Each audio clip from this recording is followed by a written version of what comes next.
पूर्वोत्तर राज्यों में कोरोना संक्रमण के मामले बढ़ना चिंताजनक। प्रधानमंत्री नरेंद्र मोदी ने कोरोना स्थिति को लेकर पूर्वोत्तर राज्यों के मुख्यमंत्रियों से की वर्चुअल बैठक। हिमाचल प्रदेश के नवनियुक्त राज्यपाल राजेंद्र विश्वनाथ आर्लेकर ने ली शपथ। आर्लेकर होंगे प्रदेश के 28वें राज्यपाल। धर्मशाला में एनडीआरएफ की टीम का रेस्क्यू ऑपरेशन जारी। सिरमौर की गिरी नदी में फंसे 4 लोगों का भी किया जाएगा रेस्क्यू। धर्मशाला का दौरा कर नुकसान का जायजा लेंगे मुख्यमंत्री। शिमला के सब्जी मंडी में प्री फैब्रिकेटेड दुकानों का मंत्री सुरेश भारद्वाज ने किया उद्घाटन। दुकानदारों को सौंपी चाबियां। सिद्धांत की राजनीति के लिए मंडी लोकसभा उपचुनाव लड़ेगी राष्ट्रीय लोकनीति पार्टी। हिमाचल में जाम की समस्या हो रही आम। जाम की समस्या से निजात दिलाने के लिए प्रदेश के 8 शहरों का हो रहा सर्वे।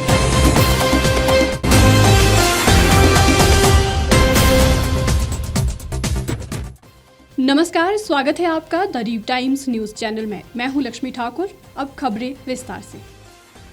कोविड की दूसरी लहर अब कम हो गई है। देश के ज्यादातर राज्यों में कोरोना के मामलों में लगातार कमी दर्ज की जा रही है, लेकिन यदि पूर्वोत्तर राज्यों की बात की जाए तो यहां पर कोरोना का संक्रमण बढ़ता जा रहा है। पूर्वोत्तर राज्यों में कोरोना संक्रमण के बढ़ते मामलों को देखते हुए प्रधानमंत्री नरेंद्र मोदी ने मंगलवार को पूर्वोत्तर राज्यों के 8 मुख्यमंत्रियों के साथ वर्चुअल बैठक की। प्रधानमंत्री ने पूर्वोत्तर में बढ़ते कोरोना संक्रमण से उत्पन्न हालात और टीकाकरण अभियान की समीक्षा की।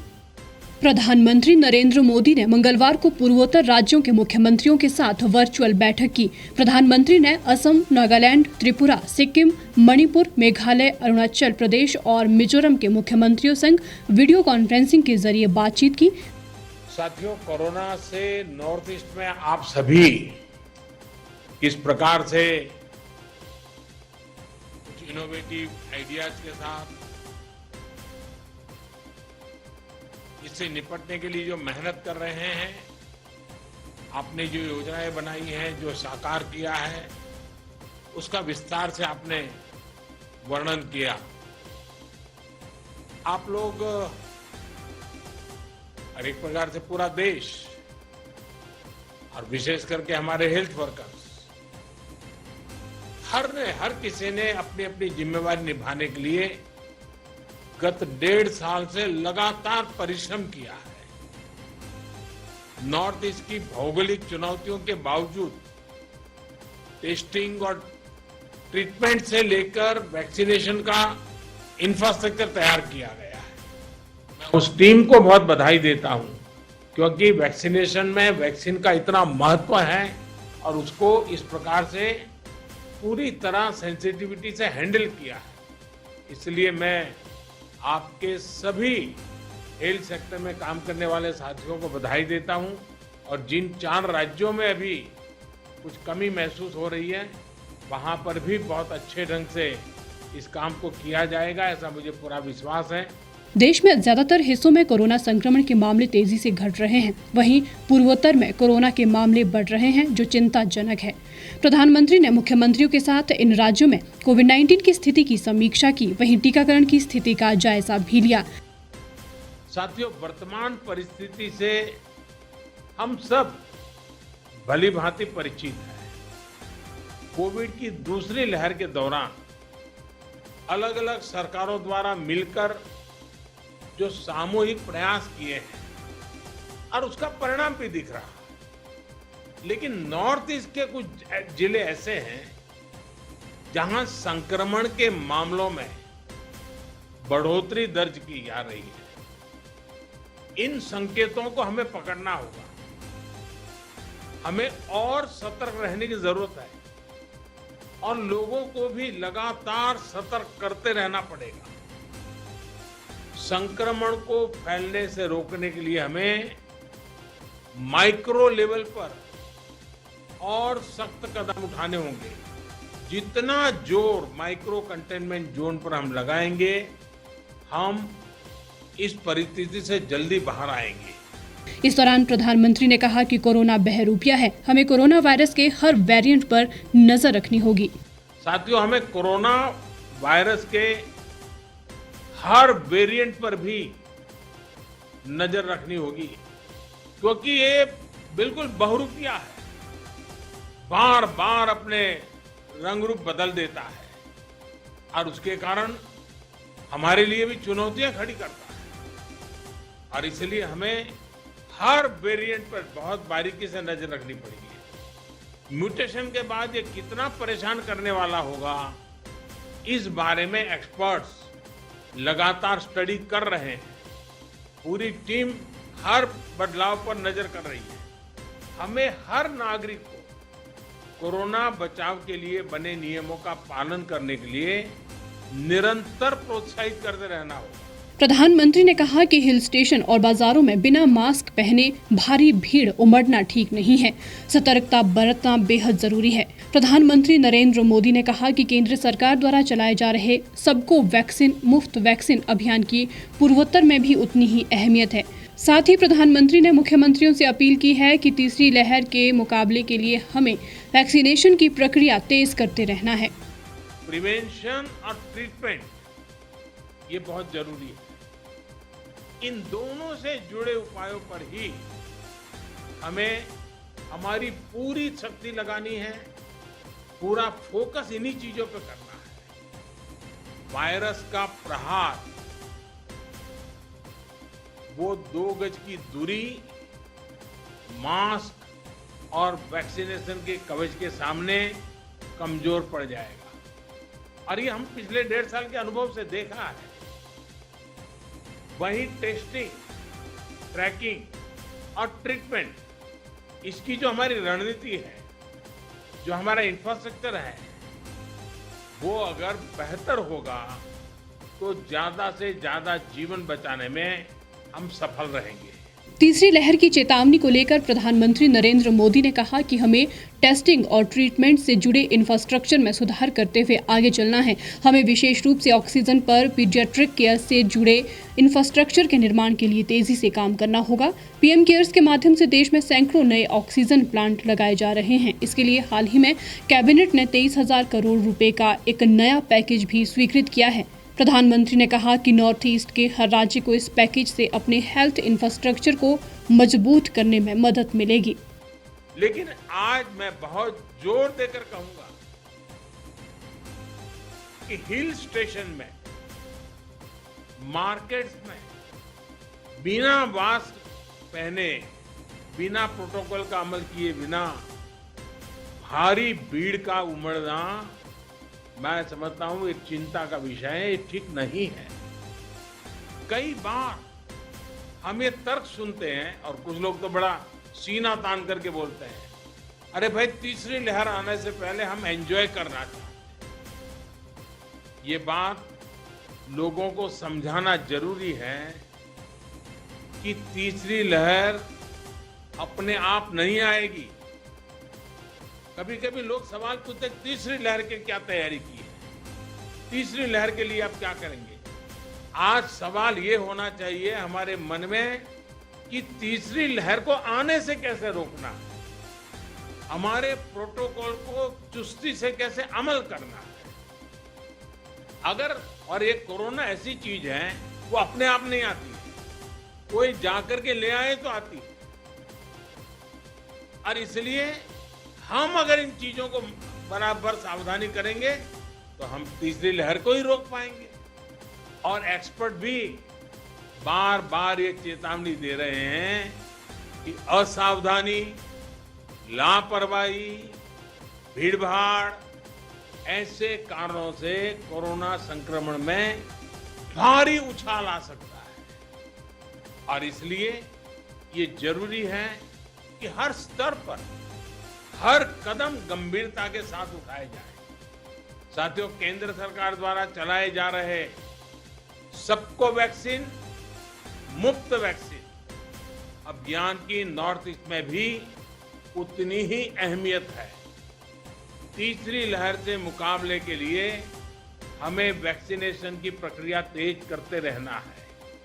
कोरोना की दूसरी लहर तो धीमी पड़ रही है, लेकिन जिस तरह से लोग भीड़ एकत्र कर रहे हैं और नियमों का पालन नहीं कर रहे हैं, उससे तीसरी लहर आने में देर नहीं लगेगी। प्रधानमंत्री नरेंद्र मोदी ने बरती जा रही लापरवाही पर चिंता जताई और कहा कि सभी लोगों को सतर्कता बरतनी होगी। लोगों को मास्क पहनने और उचित दूरी के नियमों का पालन सुनिश्चित करना होगा। हिमाचल प्रदेश के नवनियुक्त राज्यपाल राजेंद्र विश्वनाथ आर्लेकर ने मंगलवार को शपथ ली। हिमाचल उच्च न्यायालय के कार्यवाहक मुख्य न्यायाधीश रवि मलिमथ ने सादे व गरिमापूर्ण समारोह में नवनियुक्त राज्यपाल को पद एवं गोपनीयता की शपथ दिलाई।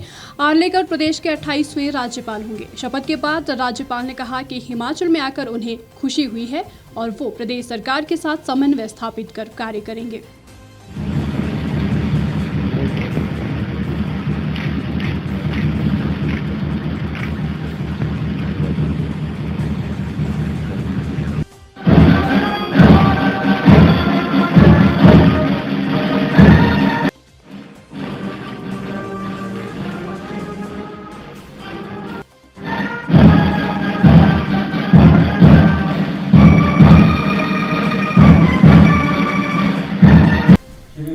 मालिमथ से अनुरोध करता हूं कि वे श्री राजेंद्र विश्वनाथ आर्लेकर को राज्यपाल के पद की शपथ दिलाएं। राजेंद्र विश्वनाथ आर्लेकर ईश्वर की शपथ लेता हूं कि हिमाचल प्रदेश के नवनियुक्त राज्यपाल राजेंद्र विश्वनाथ आर्लेकर को हिमाचल के कार्यकारी मुख्य न्यायाधीश रवि मलिमथ ने पद एवं गोपनीयता की शपथ दिलाई। राजेंद्र विश्वनाथ आर्लेकर ईश्वर की शपथ लेता हूं कि मैं श्रद्धापूर्वक हिमाचल प्रदेश के राज्यपाल के पद का कार्यपालन करूंगा तथा अपनी पूरी योग्यता से संविधान और विधि का परिरक्षण, संरक्षण और प्रतिरक्षण करूंगा और मैं हिमाचल प्रदेश की जनता की सेवा और कल्याण में निरत रहूंगा।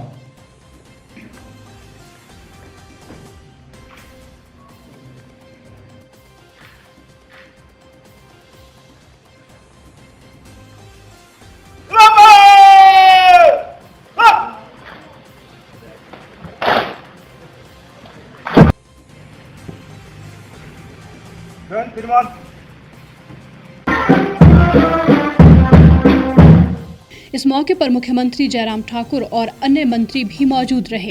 राज्यपाल ने कहा कि हिमाचल प्रदेश में भी गोवा जैसा ही प्राकृतिक सौंदर्य और अतिथि सद्भावना है। यहाँ की सरकार जो है, सरकार जिस तरह से सोचती है उस सोच को और एक सपोर्ट देना, आधार देना मेरा काम है। लेकिन मुझे लगता है इस सरकार की जो प्राथमिकता के रूप से जो काम चल रहे हैं हमारा सहयोग रहेगा। मुझे यहाँ की जनता ने अपनी एक सरकार चुनकर दी है। अपने यहाँ कुछ मंत्री हैं, यहाँ मुख्यमंत्री हैं, वो सब काम करते रहे हैं। उनके मुद्दे जो हैं उन मुद्दों को आगे लेकर जाना, उसको बढ़ावा देना, उन मुद्दों के मुताबिक उनके लिए और कुछ चाहिए सपोर्ट, उसके लिए काम करना, ये मेरा दायित्व है, ऐसा मुझे लगता है। शपथ के बाद राज्यपाल राजेंद्र विश्वनाथ ने कहा कि हिमाचल में आकर उन्हें खुशी हुई है और जो दायित्व मिला है उसे वे सही से निभाएंगे। हिमाचल के लोग आतिथ्यशील है जो हिमाचल और गोवा के रिश्तों को और मजबूत करने में मदद करेंगे। गोवा व हिमाचल में काफी समानता है। राज्यपाल ने कांगड़ा के राम सिंह का गोवा की आजादी में योगदान का जिक्र करते हुए उनके परिवार को ढूंढने की भी बात कही। राज्यपाल ने कहा कि गोवा और हिमाचल में पर्यटन की दृष्टि से भी समानता है। प्रदेश सरकार की योजनाओं को सहयोग देने में वे पूरी कोशिश करेंगे। मेरे खुद के कुछ मुद्दे नहीं हैं, फिर भी यहाँ जैसे कि अभी माननीय मुख्यमंत्री जी से मेरी बात हो रही थी, उन्होंने भी मुझे प्रकृति के बारे में, एनवायरनमेंट के बारे में कुछ मुद्दे बताए हैं। उसके बारे में हम कैसा सहयोग कर सकते हैं आने वाले दिनों में बैठकर हम तय करेंगे। जो निर्माण किया है वो टकराव के लिए नहीं किया है, वो समन्वय के लिए किया है। लेकिन टकराव कब आता है? जब दोनों राज्यपाल और प्रशासन या मुख्यमंत्री एक दूसरे से अलग पटरी से खुद को समझते हैं, तब होता है। यहाँ कोई टकराव की गुंजाइश नहीं है, ऐसा मुझे लगता है। हिमाचल प्रदेश में पिछले कल हुई भारी बारिश से तबाही मची है। कांगड़ा जिला सबसे ज्यादा प्रभावित हुआ है। कांगड़ा के धर्मशाला में हुए जानमाल के नुकसान को देखते हुए एनडीआरएफ की टीम पिछले कल से राहत व बचाव कार्य में जुटी हुई है। वहीं मुख्यमंत्री जयराम ठाकुर भी नुकसान का जायजा लेने के लिए धर्मशाला जाने की तैयारी में है। उन्होंने लोगों से बरसात के मौसम में एहतियात बरतने की अपील करते हुए कहा कि वो नदी नालों के आसपास ना जाएं। ओ कहाँ निकला? ओ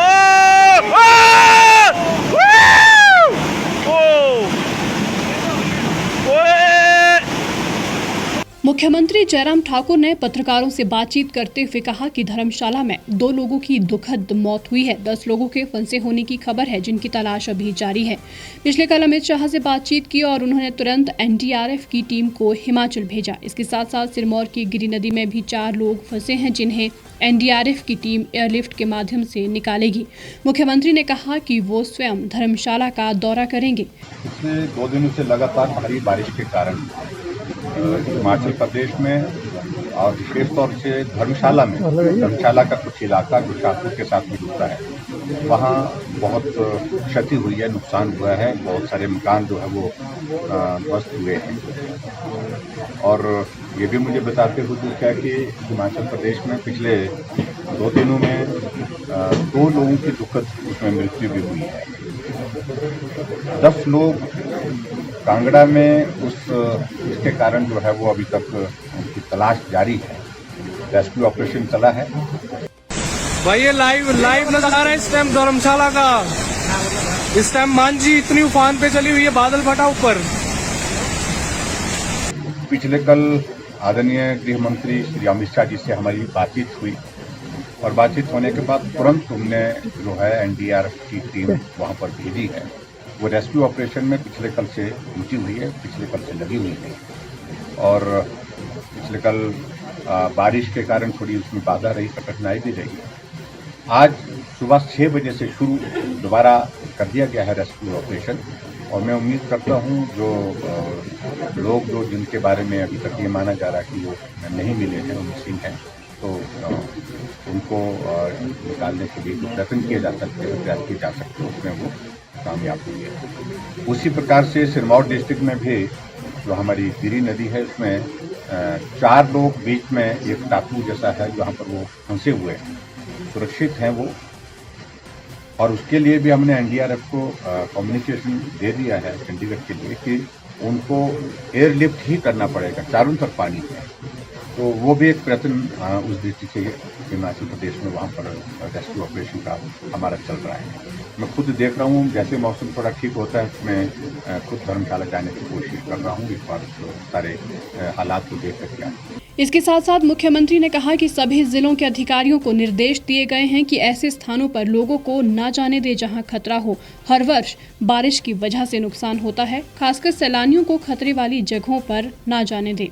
एक बात तो मान करके चलिए कि बरसात के मौसम में इस प्रकार की परिस्थिति हिमाचल प्रदेश में जो है वो हमको फेस करनी पड़ती है। अब की बार भी फेस करनी पड़ रही है, लेकिन प्रशासन को हमने आदेश दिए हैं कि जहां भी इस प्रकार की घटना घटित होती है, जितना जल्दी संभव हो सके वहां पर एक तो रेस्क्यू ऑपरेशन और सड़कों को रिस्टोर करने के लिए, और उसके साथ साथ में लोगों को जो बाहर से पर्यटक आए हैं, विशेष तौर से जहां संभावना ज़्यादा लगती है कि इस प्रकार की घटना घटित हो सकती है, बादल फटने की, पानी में उतार चढ़ाव आ सकता है, तो ऐसे में वहाँ पर जो है उनको टूरिस्ट को जाने से रोका जाए। इस बात को भी हमने सुनिश्चित करने की कहा।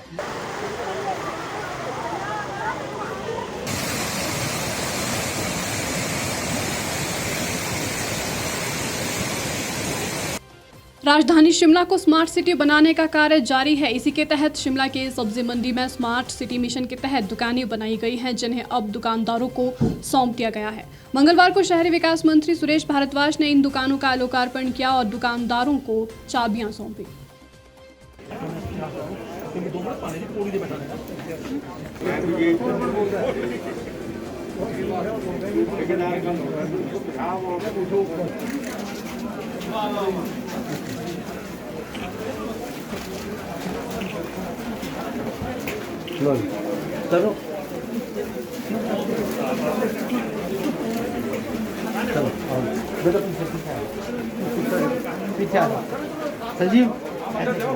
राजधानी शिमला में स्मार्ट सिटी मिशन के तहत कई तरह के कार्य किए जा रहे हैं ताकि शहर को स्मार्ट बनाया जा सके।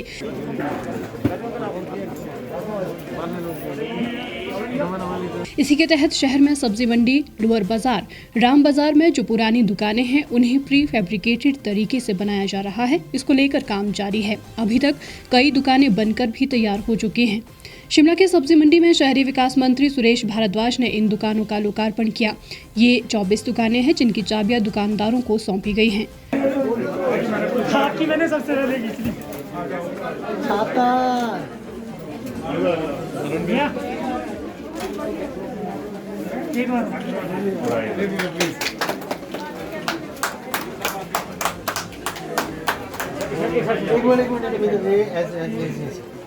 एक मिनट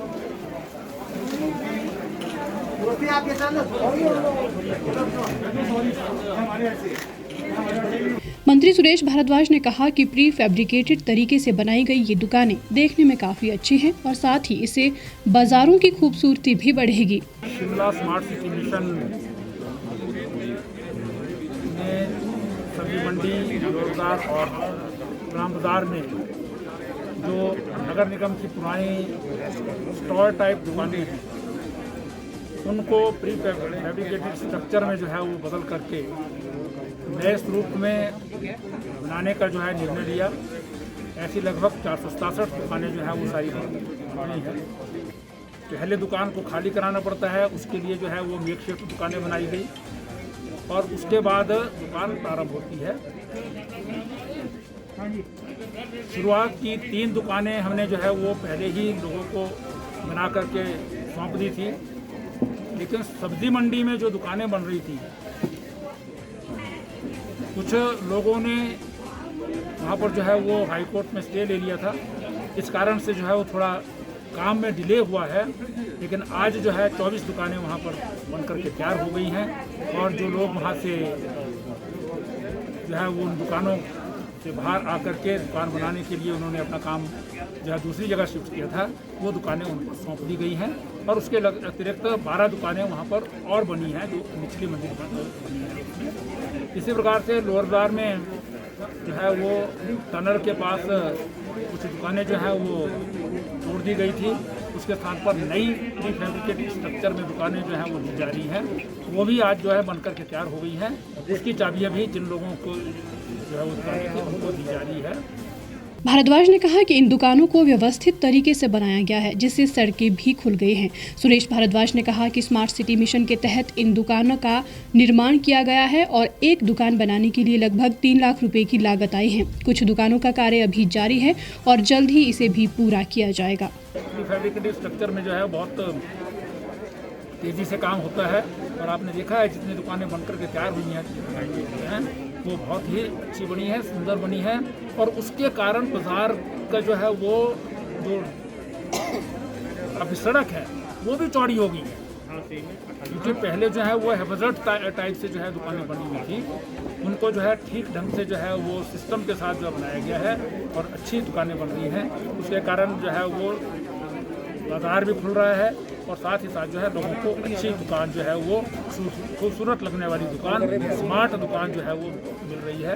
तो जिन लोगों को जो है दुकानें मिली हैं उनको मैं बहुत बधाई देता हूँ और उम्मीद करता हूँ कि बहुत शीघ्र जो है हम बाकी दुकानें भी जो है बना करके हैंड ओवर करेंगे। लागत टोटल जो है वो लेकिन एक दुकान पर जो है 3 लाख से अधिक खर्चा है और वो स्मार्ट सिटी मिशन के अंतर्गत जो है उन लोगों को बना करके दी जा रही है, नई दुकानें बना करके दी जा रही हैं। तो जो है जितने इस पर बनेंगी और उसके बाद नगर निगम को भी उसकी इनकम होगी। नगर निगम अपने किराएदार हैं, उनके जो लीज पर है उन्होंने दी, तो उनको जो है वो उसमें अगर किराया भी एनहांस कर देंगे तो मुझे लगता है कि तभी लोगों को जो है कोई तकलीफ नहीं होनी चाहिए उसमें। प्रदेश में उपचुनाव को लेकर राजनीतिक पार्टियां अपनी अपनी बिसात बिछाने में लगी है। जहां सरकार और मंत्री उपचुनाव से पहले क्षेत्र में जाकर जनता को रिझाने की कोशिश कर रहे हैं, वहीं कांग्रेस भी अपनी पकड़ को मजबूत करने में लगी है। ऐसे में प्रदेश में एक नए दल राष्ट्रीय लोक नीति पार्टी ने भी दस्तक दे दी है और मंडी लोकसभा के उपचुनाव लड़ने के लिए ताल ठोक दी है। हिमाचल के मंडी लोकसभा उपचुनाव से देश की राजनीति में कदम रखने वाली राष्ट्रीय लोकनीति पार्टी का कहना है कि आजादी के 7 दशक बाद भी सिद्धांत की राजनीति सिर्फ भाषणों और घोषणा पत्रों तक ही सिमट कर रह गए हैं। सत्ता परिवर्तन होता रहा लेकिन व्यवस्था में परिवर्तन नहीं हो रहा है। अब नई सदी की नई सोच व नेतृत्व के साथ राजनीति के नए प्रयोग का उचित समय आ गया है। 21वीं सदी का वर्तमान युग सूचना तकनीक जनसंवाद एवं प्रौद्योगिकी का युग है, जिसके लिए रियल टाइम डाटा के साथ न्यू एरा लीडरशिप को तैयार करना है ताकि देश में व्याप्त राजनीतिक संक्रमण जैसे आपराधिक परिवारवाद व पार्टी द्वारा प्रत्याशी को थोपने की कुप्रथा पर रोक लगाई जा सके। पार्टी का मानना है कि दूसरे राजनीतिक दलों द्वारा घोषणा पत्र में मुफ्तखोरी और धन के लूट का लालच दिया जाता है। इसके विपरीत लोकनीति पार्टी मंडी लोकसभा चुनाव के लिए अपना जन घोषणा पत्र समस्याओं के संभावित समाधानों सहित सामने रखेगी, जिसमें एक ऐसे समाज की व्यवस्था होगी जहां पारदर्शी नेतृत्व, आधुनिक तकनीक और नेक नियत के साथ बुजुर्गों का सम्मान, स्त्रियों की सुरक्षा और नौनिहालों के स्वर्णिम भविष्य की गारंटी देता हो, जहां सरकार दाता के अहंकार में और जनता याचक के रूप में ना हो, अपितु सरकार अपना दायित्व निर्वहन करते हुए प्रत्येक नागरिक के घर द्वार तक सभी आवश्यक सुविधाएं उपलब्ध करवाना सुनिश्चित करे। शीघ्र ही पार्टी अपना जनप्रतिनिधि जनता के सामने रखेगी।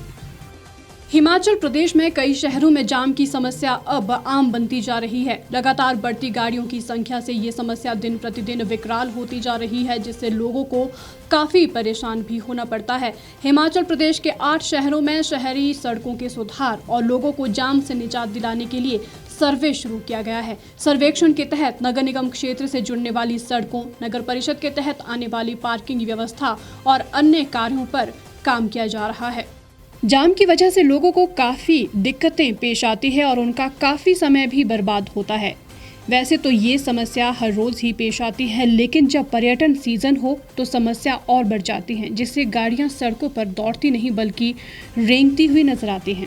हिमाचल प्रदेश के 8 शहरों में सड़कों के सुधार और लोगों को जाम से निजात दिलाने के लिए सर्वे शुरू किया गया है ताकि शहरी क्षेत्रों में ट्रैफिक की व्यवस्था को सुधारा जाए। Himachal Pradesh road and infrastructure development corporation limited ने प्रदेश के 8 शहरों बिलासपुर, चंबा, हमीरपुर, कुल्लू, मंडी, नाहन, सोलन और ऊना में इस सर्वे का काम LNTIEL कंपनी को सौंपा है। ये सर्वे 8 बिंदुओं पर केंद्रित होगा। शहर में बनने वाले फुट ब्रिज पर भी सर्वे होगा। सर्वे के दौरान इन शहरों में सुबह 8 बजे से शाम 8 बजे तक हर आधे घंटे के बाद गिनती होगी।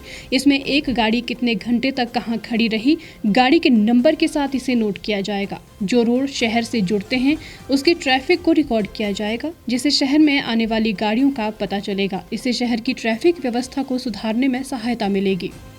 सड़कों से जाम की समस्या से निजात दिलाने के लिए जो सर्वे किया जा रहा है वो कितना कारगर साबित होता है, ये तो आने वाला समय ही बताएगा, क्योंकि दिन प्रतिदिन बढ़ती गाड़ियों की संख्या के कारण ये काफ़ी चुनौतीपूर्ण है। इस बुलेटिन में फिलहाल इतना ही। बाकी तमाम खबरों के लिए आप जुड़े रहिए और देखते रहिए द रीव टाइम्स।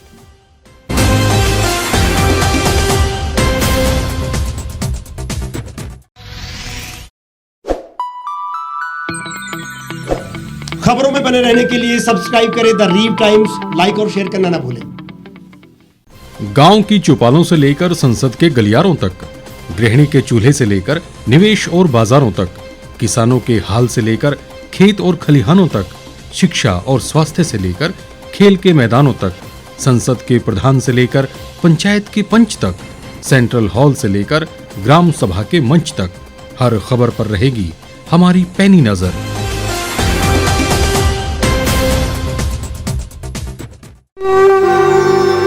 भारतवर्ष, जिसे आप दशकों से सुनते आए हैं कि सोने की चिड़िया थी। इसके पंख पहले मुगलों ने कुतरे, फिर अंग्रेजों ने, और आज राजनीतिक प्राणी कोई कोर कसर नहीं छोड़ रहे। आज भी लगभग 25 करोड़ लोग रात को भूखे सोते हैं। करीब 2 करोड़ लोगों के पास घर नहीं है। भ्रष्टाचार में हमारा 176 देशों में 80 नंबर आता है।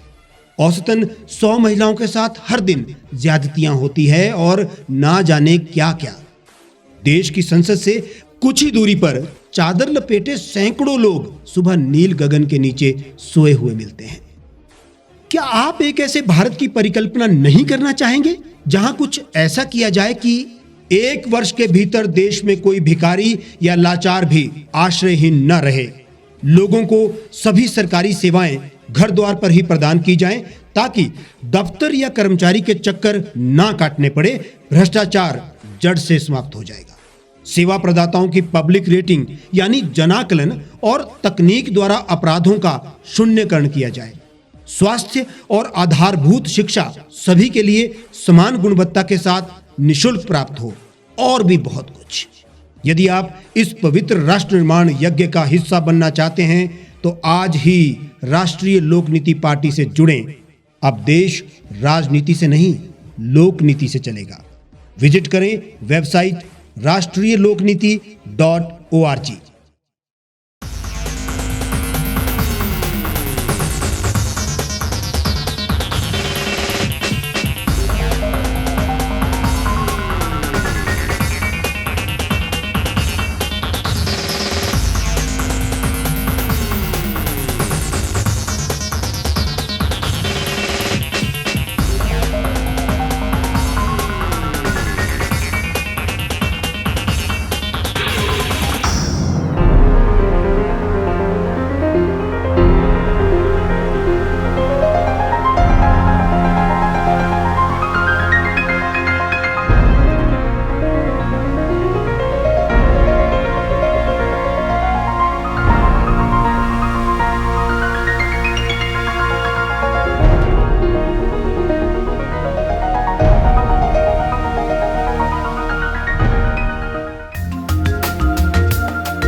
एक छत के नीचे सुविधाओं का अब उठाएं लाभ।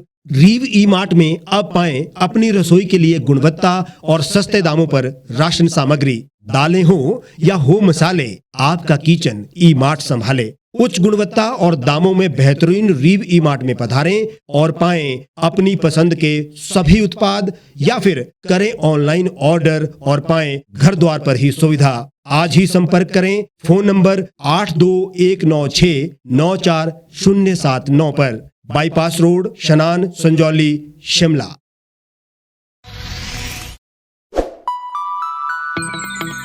लेटेस्ट खबरों के लिए यूं ही देखते रहिए द रीव टाइम्स। लाइक, शेयर और सब्सक्राइब करना ना भूलें।